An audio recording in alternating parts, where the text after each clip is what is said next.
So about that question about like whether you should change your playstyle depending on lower elo, for me specifically, I don't change how I play from the fundamentals, but I notice that I play more aggressive, but that's because I'm using my knowledge as an advantage to kind of just knowingly play more aggressive to punish the enemies because they're making more mistakes. So I think it's like when people say they have to change their play because they're in lower elos, it's because they can't really like pinpoint exactly what they're doing specifically to change their play.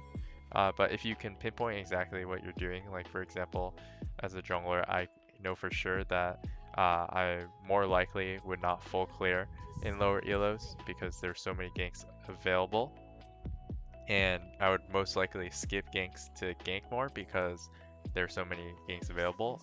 Um, Maybe it's because I see more ganks available than a lower elo player, because I have the experience, but also because I can knowingly see that like I can probably outplay these guys with the mechanic difference. So I guess to answer that question even better, I'm just instead of vaguely saying I have to play differently to climb, it's more that like I can play differently. It's like an option, and I choose that option because I see those openings. It's not more of a have to. But I tend to look more for what fights I can take over like farming correctly or tracking the jungle Yep. correctly. That's that's what I end up feeling like I do. Oh yeah. So yeah, it's hard to fall. It's hard to like stay consistent if you're like smurfing. But that's something that you have to get used to. It's kind of like a mindset shift. Even if you're playing normals, even if you're playing with friends, even if you're playing on a Smurf account, making sure that like it doesn't really matter what rank you're playing in. Like, are you practicing the fundamentals? Do you have kind of like this growth mindset of like, if I'm making a mistake, are you reanalyzing it? Are you still playing as you standardly would? Or if you want to play aggressive, no one's gonna, shun you for playing aggressive when you're playing in lower elos. You just have to knowingly do it instead of it being a kind of like a mistake. It has to be like, yeah, I know I'm gonna go for this play. I know it's gonna be bad. Um, Yesterday, I had a Jace all in where I was like, yeah, I know this play is really aggressive, but I'm going to do it anyway because I have the confidence and I have a backup plan. If it doesn't work out, I still have my TP as well. So that's how you want to think about it. All right, Calbar, what champion are you playing in this game? I can't tell whether you're Twitch. okay. So we're Twitch this game. So before the game starts, um, we want to analyze like, okay, how our laning phase is gonna go. We're definitely gonna be the ones kind of like scaling because they have better poke than us. We kind of can see that because they have Jana Tornado and Ash W. So it isn't beneficial for us to trade HP for HP. If the enemy has better poke than us, we want to maintain healthy HP instead of trading evenly. Trading evenly is better for the champions that are poke heavy, better at poke than us. And yeah, I would consider Janna Ash much better at poke. Seraphine's good at poke too, but the issue is that Twitch is not really good at poke, so Ash is kind of like making up the difference. So I would keep my HP high, and then even at like a level 3-ish. But I do like that you went 3 potions. That's actually a really important point to mention. If you have, as a laner, if you have more potions than the enemy, then trading evenly is actually good for you. So now you actually have an advantage. So I was a little bit mistaken just because I didn't see the 3 potions. So Yeah, that for, was my plan for going in. yep, Was trying to get her to burn her potion because I would have had the extra 2 potions over her. yeah. So here you're winning in this situation. You can actually get a kill in this situation by using your stealth and using Seraphine wisely. So level 3 here, you can actually get out of fog, go stealth, ping Seraphine to back you up to go for like a decent trade because you have HP advantage here. This is a significant enough HP advantage and you're an all-in type of champion where they're double poke and they don't really have like CC lockdown, and Janna just used her shield. I would go back a little bit right now, stealth a little bit, and then go forward, have ping my Seraphine and go for it here, and I would go engage. So we need to be punishing here, knowing that like, yeah, they made a big mistake just using the shield, Ashe being half HP, and just the fact that she didn't have Tornado. So these are kill angles here. Yeah, so the stealth here is decent too, but a little bit later than we would have liked because they don't really feel pressure to walk up anymore, right? But that's because the wave is bouncing back to them. So when the wave is bouncing back to you, as you guys kind of learned in previous lessons, you can play a lot safer just because you don't have to walk up. The wave will come to you instead. Oh, nice E from Seraphine. Nice. So I'm gonna speed forward here, and then I'm gonna stop when I see something interesting. So let's speed forward until we see something interesting.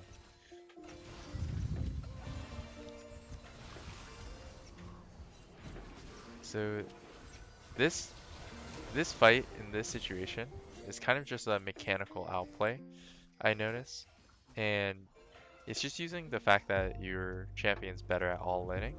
I would have waited until the wave was smaller before I went in, to be honest, because if you die there, you're kind of like screwed because you just lost 10-15 CS through a 50-50 flip. So I would have killed the wave first and then gone for the all-in. But it does work out, and that is because you are the stronger all-in champion to Ashe. This is good. This is really good again. The wave is freezing. And then after the wave is freezing in this situation, you can be looking for an aggressive play as well.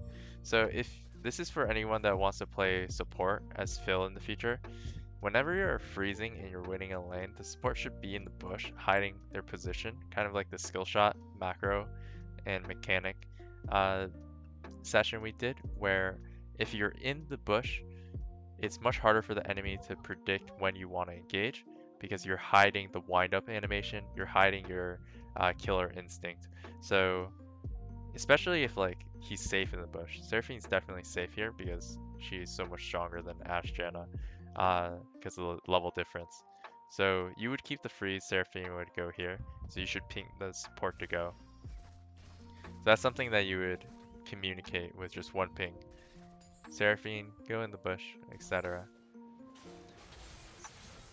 And then here, it's kind of weird that Diana started dragon like that, but hopefully it works out.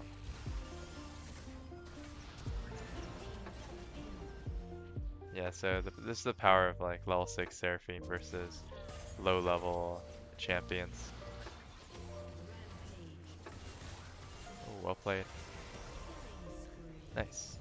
So you really fed this game. We got a reset. That's good. And now we have Pork. You can go for a solo kill here. Going for the wave is good. Just because we don't want to over chase. The wave is actually like worth equal to his HP. I mean equal to the gold value of the kill anyway, because you are also getting EXP from the wave. Yep. And then here, good stealth. This should be either a sunblow or a kill. Nice. Nice, well played. This game seems to be pretty in your favor. let's go ahead and take a look at one of these team fights.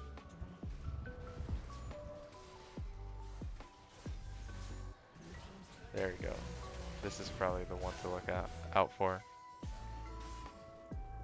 So before a team fight, we always want to analyze what can kill us, especially if we're playing squishy hypercarry like Twitch. So here are the threats on this game. It's going to be Katarina, it's going to be Sion, and it's going to be Ashe ulti. That's it. Everything else we can put less priority on. We don't have to put too much priority on Tryndamere. Of course he can kill us, but we don't want to have too much things being at the forefront of our mind, only the most important ones. Of course we're going to run from every champion if they're going to, cast a spell at us, but it's mainly going to be the 3 ones that I listed here. And so let's take a look at how we want to play our fights depending on this. So we go stealth here. Right here, when Katarina is taking the focus from, or Echo is taking the focus from the Katarina and the Sion, we can most definitely look to start firing at the Janna. So we're delayed on our autos right here. So we were backstepping for a while here, but we actually should be front stepping much faster, Calabar. So right here, stealth, get closer, stay closer to the fight. And then right now you'd be hitting Janna. You want to be in range to hit Janna right here. Yep, and then right there when Diana pulled 2, we should have already been hitting. So Janna should technically already have been dead there, and then Sion and Katarina would have got chipped away by your ulti. But the issue is we're going in at the worst possible time. After Diana ultied, after Echo is not in the fight. So this is a fight based off of timing that we misplayed on. Positioning and timing. This is a good time to go in, because now Echo is the distraction. Diana also followed up. But now it's too late. Now we don't have any engage, and if we're not winning from this point on, we're probably just running. So that's an important fight to look over. And then let's take a look at this fight as well. So let's go over again how we want to team fight in this situation. The situation always changes based off of enemy items, your teammates' items as well, and what champions you have nearby. So in this situation, we have Tahm Kench and Diana nearby. We don't have Echo, right? Tryndamere is top, we see that. And they're coming out of base, they're spawning. So even though I have God Vision, it's pretty easy to calculate like where people are depending on how fast they spawn or they come out of base. So in this situation, we get the dragon, and let's see. So first person we have to think about is Sion, then the next is Katarina. This is really good kiting. We have exhaust. This is a good exhaust. And the only issue is, as we're fighting the Katarina here, we're kiting into the left instead of to the right, because the left is where their backup is. So that's the only one thing. I think this is pretty self-explanatory, so I won't go into this one more than that, because we saw Sion coming from the left. Alright. After that, it looks like you played all the fights really well, because you didn't die a single time again, and you guys didn't lose a single fight after that. I sometimes find issues of where to kite to, because I knew Diana was there. I was like, can I kite a little bit to her to back me up? Yeah. In that situation, we just miscounted for the Sion passive, that's all. Because that may have also been because you didn't check his items. So before any team fight, reanalyze how you want to play based off of the enemy's items and how strong they are, and how you want to play based off of their important kits and details. Because that one, that's a AD Scion, and AD Scions kind of like technically are AD carry's worst nightmare after they revive, because a lot of them also just save the Prowler's Claw until after they die, and then they Ghost Blade Prowler's Claw onto an AD carry and try and one-shot them in like 2 seconds. So I see that a lot. Alright, Professor Boo Boo and Professor Toto. I don't think there are any games that we can look at, but we can do some match history review. So we'll just do some quick match history review for these ones since we can't download any of them. No, I don't have access to my computer, Mike, so I cannot download it. Yep, I'm on my phone. No worries. Sorry. Are you able to see my screen? Yeah. Okay, so we'll go ahead and take a look at this game over here. What do you think are the specific lanes that you should play to, and why? Definitely not top because of the Singed, because it's so hard to catch him. And if I don't, and I remember this game, sometimes it get like double kills on top of me. Yep. I would say probably bots, because even mid, it's the guy can. I think Swain can escape pretty easily after level 6 at least with his ult, and he has his stuff to push me away or drag me. So he has some CC. So I would go bottom. Yeah. Yep. This seems familiar for some reason. This game feels. We check. I think we checked this one. We checked it, and I remember you said that I started top, like my jungle pass, rather than going bot. But then, Mike, I felt like most of the time I should go passing to the bot. No, because if I have a tank top, then most of the time I should go bot to gank more bot. Yeah, that's true. Okay. That's true. This game I remember is because Tom Kench was getting all the kills because we were ganking for Tom Kench. Yep. Okay, so let me see if I can find other games that are also good for this. Let me go ahead and take a look. Well, the Wukong is a new champ, so I mean, I was trying. It's a good one. On the other account, I don't have anything right. I'm surprised. Okay, yeah, let's. Oh my god! The other one. Not the Kazakhs. That one was a long time ago account. Yeah, so I would recommend one thing for you, which is gonna help you with like your series as well. You can play on your Smurf account because you have a Smurf account. You can play a few games to warm up, maybe 1 or 2 games to warm up there. Then you can watch a VOD of a player that plays your champion really well and try and copy what he does as well in his pathing and his thinking as well. So how you would do that is go on YouTube and you would look up, if you want to play Wukong, Challenger Wukong gameplay. This gets you warmed up because you haven't played in a while. So it gives you warmed up of what to look for when you play this champion and play jungle as well. And then go through your series, and then best of luck to your series. So that would be what I recommend. And then if you have notes, just reread your notes before playing and then just go into it. But you know, like from what you explained now, I understand better like how the difference is made between the different elo. Like I can see, like I didn't watch yesterday, but I'm pretty sure I will watch it, and I'm pretty sure I will see this. Like all the seconds you save by clearing, it's so much time you have to do all the stuff after. And at the end of 30 minutes, it's a lot of time saved. So I need to work on my clearing as well, and not be like, oh, I don't care, I could do it later or whatever. I need to work better on this.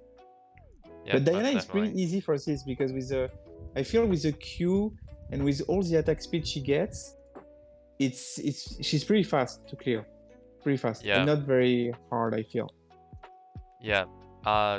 One thing for sure is definitely try to compare your clear with like a challenger clear. So YouTube Okay. Diana challenger gameplay. See his clear speed, do that exact same clear, see if you can save 5-10 seconds. Okay. Yep. I believe like Wow. the you can get the clear down on Diana to like 305. So it's pretty fucking fast. Yeah. Yep, it is one of the faster ones. 305 is pretty fast. I don't know about 305 from start to finish, but maybe with a leash. Definitely I can't imagine that with no leash. Mm-hmm. It's 315, not one of the fastest clears. Say that again? So this, I always thought that 315 was about average for a fast clear. I see.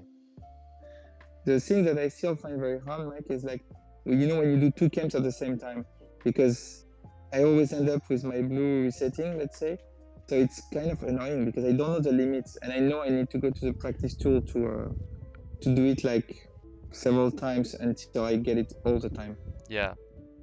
Because the Diana and the Wukong can do this actually. Yeah, for sure. Alright. Blast, is this game fine? Yep. Feel like it? Alright. Let's take a look at this game. And then after this game, let's go ahead and look at a jungle game. So we can work on our clear, since we just talked a bunch about that. So yeah, I'm gonna go over the jungle pathing after this game. Okay, so Aphelios Nami versus Kaisa Soraka. This is Aphelios Nami favored in laning phase because Nami is a lane bully, has CC2. Soraka is more like out of lane scaling. Kaisa and Aphelios are kind of like equal. One thing for sure is I wouldn't go cleanse here. Blast. I would go most definitely heal. So we definitely want the combat stat because we want to play aggressive in this lane because we have a lot of kill potential with the bubble. If bubble lands, they have no escapes, no CC to stop us from going in. I thought it was Seraphine, to be honest, and I thought like Soraka would be doing some kind of cheese thing, like lane. going somewhere else, like top or mid. Yeah, that does make a lot more sense, I guess. In that situation, I would still even consider going heal instead of cleanse because Seraphine's E is not guaranteed CC. You can heal sidestep it with the move speed burst, and then you still have heal for the extra HP. So if it's champion like that, I would take heal. Champion example where I would take cleanse when I'm playing like AD carry is like Leona and Leo. and Thresh. That's almost like it pretty much. So play really aggressive in this lane is like pretty good for us if you just abuse your range advantage on the Kaisa. This matchup's really good for you. As soon as you get that E, go forward on that step, and then you can get an extra auto on Soraka. And then here I like that you're playing for level 3. So that, yeah, I liked how you didn't miss a single auto. I don't like how Nami didn't auto attack the wave a single time, so maybe we can convince her to do that. And then I don't like how she's playing so scared all the way back here. Maybe it's because she doesn't have heal, so she's like scared of getting bursted, but it's just a Soraka. So here you can literally 2v1 them with like the backup from Nami. So only issue is we're too far and we're not playing with the triangle. So here, if you go on Kaisa, right? They can 2v1 you. They have a triangle formation on you. If you go on the Soraka, then Nami can help you kill the Soraka while you're also pushing back the Kaisa. So it's much better for you to go on the Soraka here because you can kind of like form a triangle once you get closer and you can start comboing. You'll get the benefits of the Nami and bubble or whatever she takes. Yep, so here this Soraka should be punished. because you can definitely auto space yourself where you're hitting Soraka while not getting like hit by Kaisa very much. And even if that wasn't even the best trade, you still won it. So that's how good your lane is. Even though we kind of like messed that up. One thing for sure in this situation is we have jungle help coming to us. Trundle didn't start like bottom. He kind of started top side, yep, and then path down. So you can actually ping to gank here, because this is a perfect gank opportunity to Trundle. I don't think he realized that. So if anybody pinged this lane, these guys would die, like at least one of them, because the wave is pushing to you. So if you communicate to your jungler, you know your jungler starting top, you ping here, this is a perfect gank for jungler, because the wave is freezing. So right here, if the jungler came, that's a kill. Like you finish red, he comes bottom, that's a kill. So we should go back to the point that you were saying about this summoner spells. Yep, go ahead. Right. I don't know if it would be. This is just my preference, but in this sort of game, I would be telling Nami to not take exhaust, so I could take it myself because of the fact that there's a Yi and a Kaisa. I would rather have the exhaust myself in case either of them got on it, and then Nami could either take heal or ignite. Yeah, that would be my personal preference, but yeah, I don't know how. That's fair. So that's fair whenever you feel like you have to 1v1 an assassin a lot. I think it's also fine to go with exhaust on Nami and then heal on Aphelios, because then you also get the movement speed buff too, and you can outrange a lot of people or kite with move speed. So it's just a question of like, do you want move speed buff or do you want exhaust to deal with like an assassin? Most of the time you're going to be sitting on Nami anyway, so if you feel like you want the movement speed buff, then you can just trust your Nami. Hey, you got my back with the exhaust. At least I can still have a heal buff with the move speed buff. So it's just depending on if you kind of like trust or need it for yourself, or if you trust your support. Okay, maybe it's just me not trusting supports. Yeah, it's right. It's probably that. Not gonna lie. It probably is that, but it also might be because your champion pool. Aphelios is backline, so you play with support. Twitch is frontline, can play mid range as well, so you don't have to be like glued to your support anyway. Or flank. Yep. So it's different because Aphelios is probably going to be backline anyway. So really good poke here. Here as well, as soon as you get E, you can run forward and use your Q. You can actually kill the Soraka if we did that instantly with the E. We backstep here when this is a completely winning situation. We have a bigger wave and we have the Nami bubble. So this is the moment where you can get a kill. Right as you see this moment, we have HP advantage on both champions, and they're willing to walk up this close to me as soon as I just got a movement speed buff as well. This should be an instant punish. Q, switch guns, Q again. You kill at least Soraka if they stay and fight, or you make them double flash. Because if you root them, Nami gets a free bubble, and then they're dead. So here as well, if we don't backstep as well, we auto attack Soraka or Kaisa, we get free summoners or we get a kill. Let's take a look here. We kind of base. I don't know what it is with junglers in like this Elo soloing dragon when laners don't have priority, but this happened in the other VOD too. That's kind of weird. The guy started it with like no priority. So this is actually one of the worst nightmares for Kaisa Soraka, where they don't push fast enough to break a freeze. And so now you can actually just freeze this wave. You can run and chase them down if you have like CC, which is perfect by this Nami. Let's see if you can play this better, because I think you get the kill here if you use your flash wisely. So Let's take a look. Bubble, flash, auto Q, root, keep auto attacking. He's dead. Yeah, so you do kill there if you combo flash, Q, auto, root as well. So that situation we can play more forward and we'd get the kill.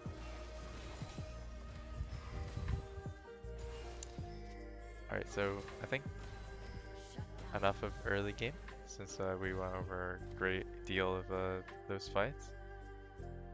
Let's take a look at some of the major team fights.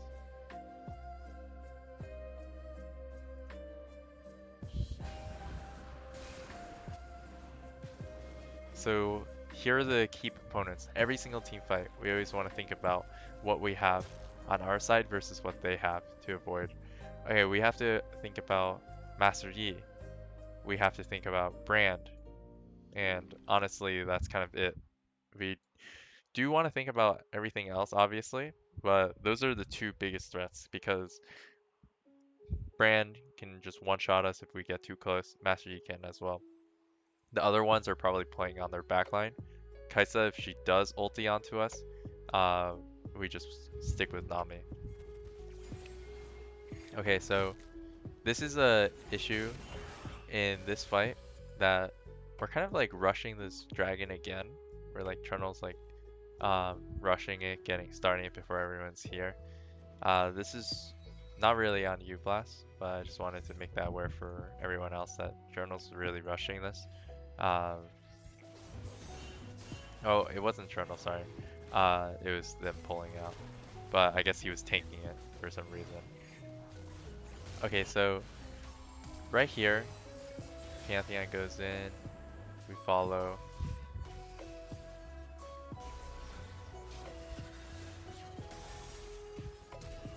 Nice. They're all getting destroyed by your 1,000 chakrams. Okay, I actually really like how you played that. I really like how you kept going forward because you knew you were stronger in the 3v3. Bran wasn't a part of the fight, and you had Nami backing you up, and you had really good guns. Red, white, and then green swap with a bunch of chakrams. So you knew your power spike there, so I really like how you played that Blast. Yeah, Yes. I actually clipped that. That's probably I haven't played Aphelios in like actually probably a couple weeks because I've been playing on my other accounts. Yeah, to like for sure. learn top lane, for example, and I can just go back to Aphelios and like naturally perform. So Yeah. I actually linked that play in the server. Oh, perfect. I'm glad we were both on the same page for that one. How that was like really well played. How you kind of like got a ton of chakrams, and then you got the red white or red white into green white combo. So that was really good. I'm gonna end this replay here because I want to make time for going over jungle. So for that one, Blast, specifically in laning phase, if you have the stronger support or you have an engaged support, it's better to play more aggressive with that support by using pings, or if they land a CC, sometimes you could even consider flashing in to combo. This is just a situational thing. Let's not be like wasting our flashes, but if it looks really good, then you can always do that, of course. And then also think about creating situations where you're not getting 1v2'd, but you're 2v1ing the enemy as well through positioning advantage. Yeah, I typically, like when you're coaching me playing ADC, I play reserve with my flash because the jungle ganks, right? Like I think in that situation sure. I hadn't their jungler hadn't shown, right? And if he were to show, or if he were to be just on a gank blast cone or something like that, then I don't have my flash, for example. Yeah, in that situation, we don't want to be overcautious of the enemy jungler, because if here's the situation, we get a guaranteed kill there, but it's not a guaranteed death. It's a chance death, but it's a guaranteed kill. So you take the guaranteed kill. Maybe it's not a guaranteed kill if you aren't trained with like that specific situation. But if you have a trained eye for those specific situations, then it's a guaranteed kill. And then we can turn on Yi. Yeah. And then it's not a guaranteed death, and that's the biggest thing. There's a chance of getting out, and there's a chance that he is not even there. Yeah. Yeah. Plus we basically were stronger than them, which is why we're playing so far up. Yeah. Because they were trying to crash a wave where they were both without resources. Yeah, exactly, and that usually never happens. You're always usually going to be matching bases, but as soon as you realize, oh yeah, these guys trolled with their base timer, that's when you can like consider being more aggressive and being greedier than usual, because you know you have better items, you have better HP, better everything. Alright, so this is Noah's game, and I think this is in yeah, I think this is in high elo, so this is a ranked game if I am not mistaken. Okay, so here we have Garen versus Jace.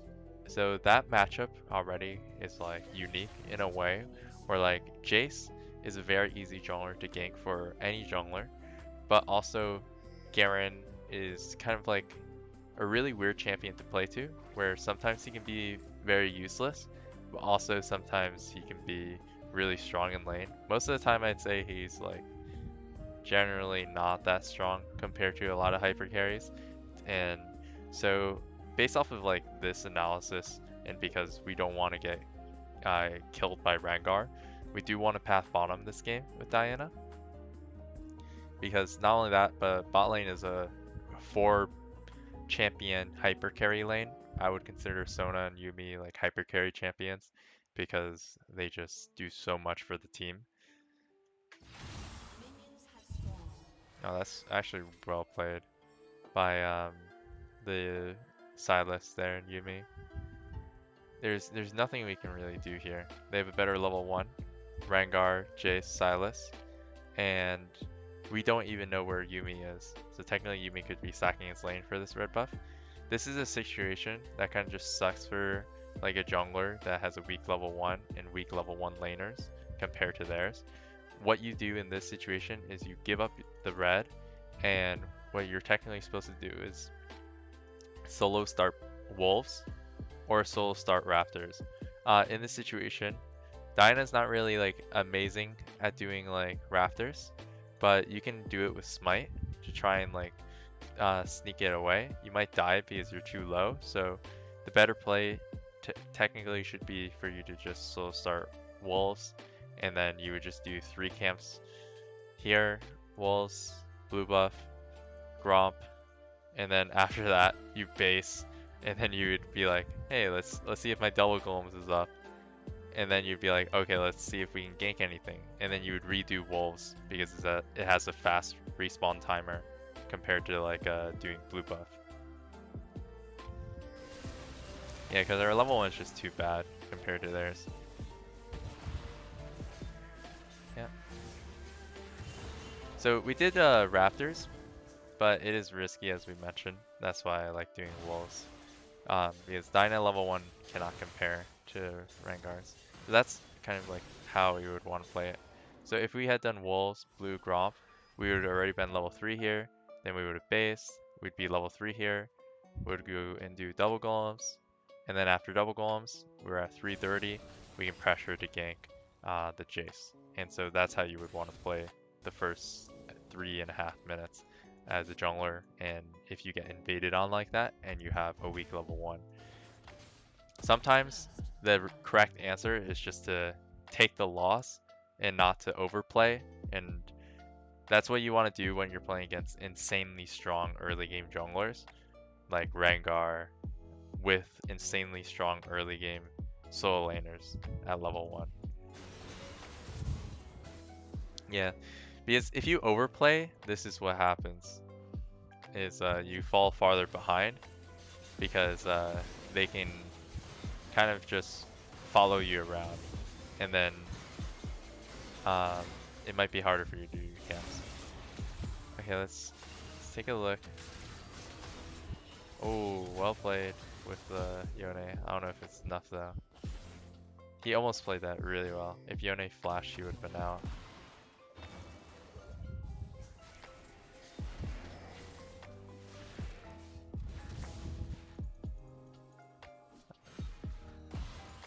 Yep, Rengar's just way stronger. He gets started Dirk. Yeah, we just lost these two camps as well. But we get Raptors. This is the correct thinking, is if they're taking our top camps, let's just take their bot camps. So that is correct thinking. Yep, really, really good thinking here. And then you're not falling behind. So this is really good for those guys watching that struggle with getting like invaded on. This is what you want to do. That way you don't fall behind. And then right after this, a lot of junglers would consider basing because you have 1,000 gold. But this situation, I would not base just yet because I want to put my Gromp on reset and cycle the EXP before looking to base, because I would feel pretty behind otherwise, because right now we're down in CS considerably. So sometimes when you're down in CS, you can kind of be a little bit more greedy so that you don't fall behind and that you cycle your camps, because every camp is like valuable. So like now Diana can decide to base if she wants to because she has a lot of gold.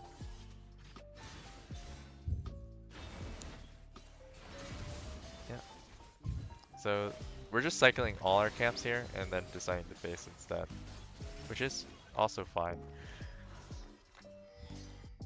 So now this is where we would head bottom and look for potential play bottom, but Silas is dead here, I think. Yep. And then, but Rengar is here matching again. But we have Yone, so there's actually nothing he can really do, actually. We're just getting cut off by Rengar. I mean, that's the whole point of Rengar's champion, is controlling the early game.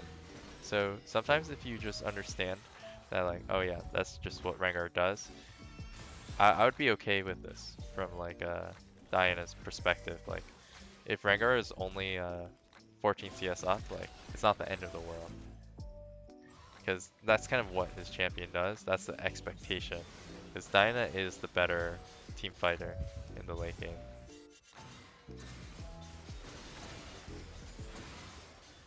Okay, let's go ahead. Speed up because game's kind of at a stalemate. The only issue with the pathing that we kind of have right now is we're pathing bot to top, but top lane this game kind of doesn't matter too much. Bot lane is the one that probably has more control, and in this case we kind of had no choice because we were cycling the camps and because we were so limited on options. So in this situation, this is kind of the result of like an unfortunate early game where we got invaded on, right? So how we would have to play it accordingly is, if we want to, right as soon as we realize, okay, Ezreal and Sona are basing right now, and we want to make sure that we're playing with their aggressive timing, they just arrive back to the lane, we should also be pathing to them as well. So in this situation, I would allow myself to do one more camp max, and then I would run bottom. This is when the lane gets spicy because we have Yuumi ulti for gank setup and Sona ulti for gank setup now. So this is when, like, okay, I'm gonna skip double golems and then I'm gonna run bottom. So sometimes like you can just reverse engineer your original pathing plan if it makes enough sense too. So here, if we ran bottom from 10, 50, 4, we'd be bottom at like 11, like 10, 11, 15. Let's see if that would have made it for this. So Sona would have died, but at least we would be right, like where Ezreal is. So we'd be able to cover the dive at least. And so Ezreal can farm and keep his plates. And they didn't even check the bush here, so if you were here, you would have just got a double kill on these guys. So it does work out if you ran bottom. It would have swung the earlier game wide open, because Rengar would have just died with the Yuumi, and they wouldn't have gotten the plates. So this is a good example of like, okay, when should we reverse engineer the path?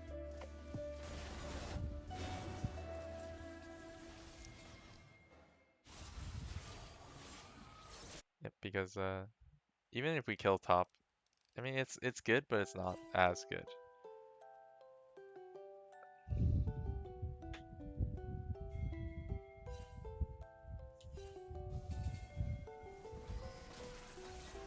Okay, we're pathing bottom.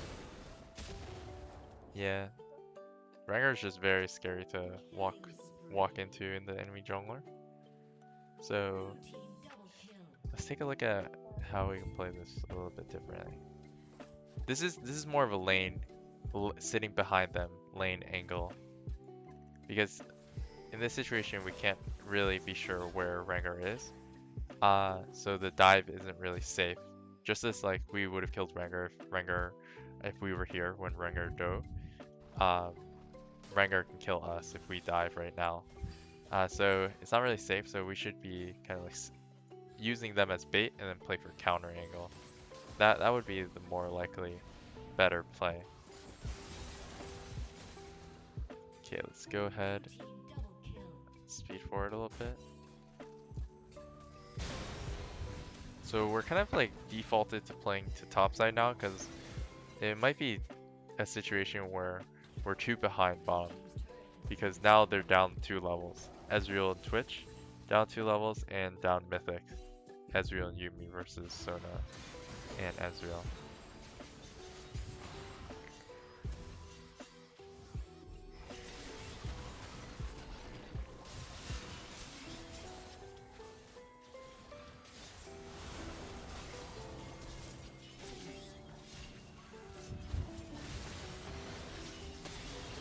Nice engage. Really well played.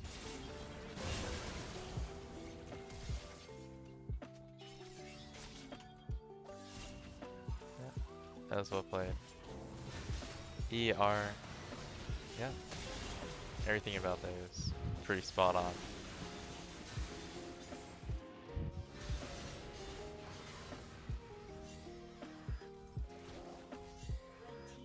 Base. And this game, I noticed you're not going the burst Diana build, but you're going for the sustained DPS Diana build. What's your thinking on that, Noah? What's your comparison? Well, I've been running that a bit just because I've been trying to get the feel for it. Oh, I see. So it's kind of It kind of feels really nice when they have a lot of damage, and they're also not like super tanky to where I need the extra damage, because I still do a lot of damage to all these champions, and then I also can't die. Yeah. So it felt really nice this game. Yeah, it's good in a situation where you just want to stack one resistance. So like this game, I see you have another cloth armor too, because you don't really need magic resist.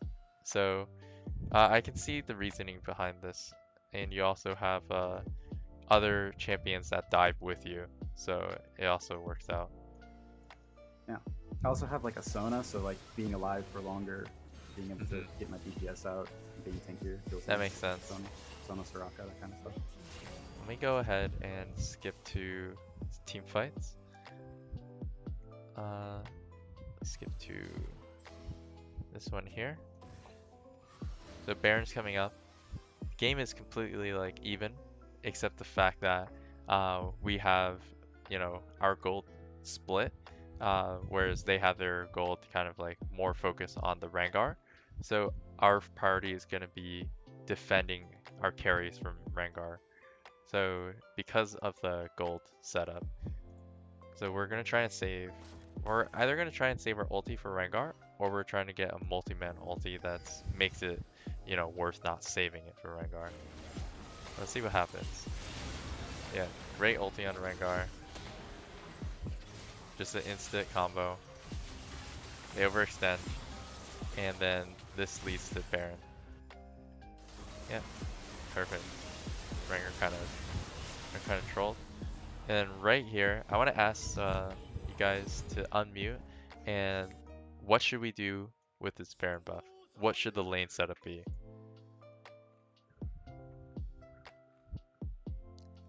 Feel free to think about it and then go ahead. With this Baron buff, I would try to crack open mid. Mid, yeah. I'd say 4 mid and then either 4 mid or 4 bot and then 1 top, because it does top have TP? That's my main question.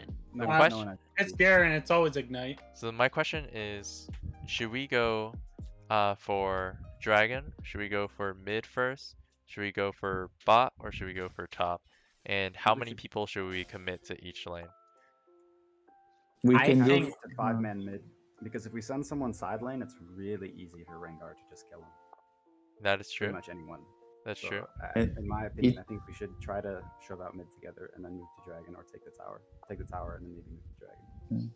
It's only second dragon, so we don't. I mean, there is no rush. Okay, so that is a perfect mix of the answers that I wanted to hear. We want to group mid. We don't want to go side until after we control the mid space, until after we have mid pressure. We want to get this tower first. We do not care about second dragon. It's only second dragon. We care more about getting towers with our Baron buff. We can always get the dragon anytime after the Baron buff. Yeah, they're kind of trolling if they want to sacrifice like towers for second dragon. So if they ever do that, you're happy with the trade. So here, everyone should be not going through the jungle. You know what's gonna happen though, right, Mike? It's just gonna be a 5v5 with the dragon, right? Yeah. Yeah, that's how it works, right? 5v5 at the dragon. Yep. So everyone should not be going through the jungle here. Everyone should be going through mid, and then one person can pick up bot wave and then regroup mid. So that's kind of like how it works. Or if like everyone wants to walk together, then I think what you this would one do. scenario, we were actually trying to pick Jace. I think that's why we all ran bot. Yeah, Spamming Jace. that does make sense. And then if you see, I kind of try to walk through the jungle back to mid to meet up with Yone, but we're kind of so in. Yeah. So The issue in this situation is it's very awkward whenever you sack mid prio and send like a lot of your resource to the side lane. You lose a lot of dragon setup control. That's the only like downside, and we kind of see they get the first like pick potential because of that. But there is one counter to this, is like if Yone just comes with you guys, of course, and then you guys just prioritize dragon over mid prio, but then it slows down like a whole minute of your Baron, because you have to retake mid again just to get the tower by catching the wave all the way back here. So it's just a question of whether like, do we care about the dragon, or do we care about utilizing the Baron buff as best as we can? So if we care about the Baron buff as much as we can, then we would only have one person bottom catch safely, and then group mid, push mid. But let's see what happens in this fight afterwards anyway, just so we can see the result. Okay, Ezreal stole it with a Q. Yeah, so result in this dragon fight should be favoring to them, because it's 5v4. I think it's really troll that we fight it, but we do. Yeah. I was trying to go mid. Nice. Nice one shot on Twitch at least. You kind of evened up the tables. Yeah, I think because you got the one shot on the Twitch, this is winning for you now. If it weren't for that, it wouldn't be.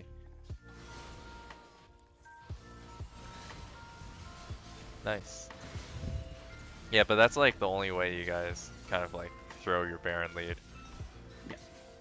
So it is a risky play to do it. So I do agree that you guys shouldn't have fought. because after you guys wait for Yone, you'd still be in the lead because the dragon doesn't really matter. Alright, let's go ahead and head to next big fight. Okay, they're just doing random shenanigans while we're pushing bottom.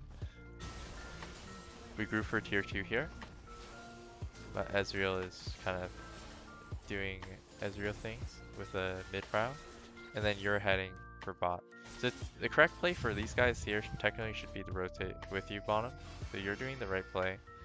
I don't see any pings, so maybe if we add some more pings, maybe that'll help. Maybe not, because they see a kill opportunity anyway. The kill opportunity was, of course, on Yone. Yeah. And then now we set up for Baron. That's the next objective.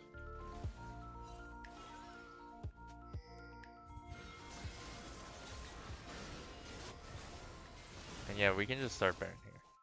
This is a good Baron take. You can always turn in this situation as soon as they do get close if you really want. So after this spot right here, we would just finish. It's 1k. But if it was at like 3k, then you would turn. So it's good that they didn't have vision. If they had vision, then they should come in faster. And then you just focus on the turn.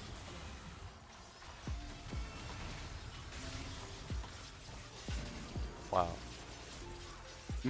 Wow, what the heck? I thought he was trolling. Playing the 1v2 like that. Yeah, this is one of the tankiest armor builds. So it's pretty good.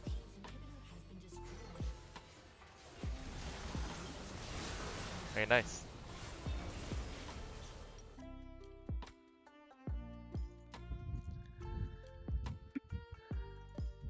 Alright, perfect.